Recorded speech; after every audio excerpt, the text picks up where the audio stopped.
watching. வணக்கம். Hitech news TV செய்திகள்.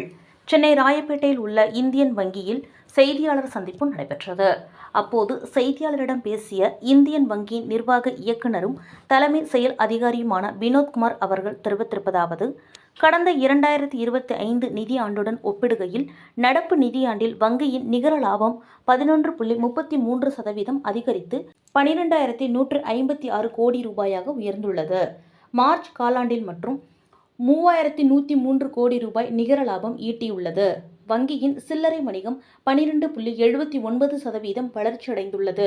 குறிப்பாக சில்லறை வேளாண்மை மற்றும் சிறு குறு தொழில்களுக்கான கடன்கள் 15.18% உயர்ந்து வங்கிகளுக்கு வலுவான அடித்தளத்தை அமைத்து கொடுத்துள்ளது. வங்கியின் வைப்புத் தொகை 12.29% அதிகரித்து 8.27 லட்சம் கோடி ரூபாயை எட்டியுள்ளது. இதில் சேமிப்பு மற்றும் நடப்பு கணக்கு வைப்புத் தொகைகள் இரட்டை இலக்க வளர்ச்சியை பதிவு செய்து 39.67% என்கிற ஆரோக்கியமான விகிதத்தை எட்டியுள்ளது. வங்கியின் செயல்பாட்டு லாபம் 15,286 கோடி ரூபாயாக உயர்ந்துள்ளது. அதேவேளையில் வங்கியின் செலவினங்களை குறைப்பதிலும் நிர்வாகம் வெற்றி கண்டுள்ளது.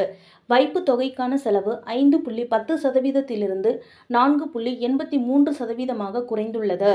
மேலும் இந்திய ரிசர்வ் வங்கியின் விதிமுறைப்படி முன்னுரிமை துறைகளுக்கு வழங்கப்பட வேண்டிய 40% கடனுதவி இலக்கை தாண்டி இந்தியன் வங்கி 41.46% வரை கடனுதவி வழங்கி முன்னிலை வகிக்கிறது. வலுவான கடன் ஒப்புதல்கள் மற்றும் குறைக்கப்பட்ட செலவினங்கள் காரணமாக இந்தியன் வங்கியின் பங்கு மீதான வருவாய் 18.98% உயர்ந்துள்ளது.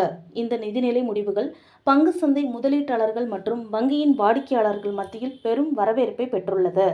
தமிழ்நாட்டில் பன்னாட்டு நிறுவனங்களின் வலுவான மற்றும் வளர்ந்து வரும் தொகுப்பு இருப்பதால் இது முதலீட்டிற்கு ஒரு கவர்ச்சிகரமான இடமாக விளங்குகிறது.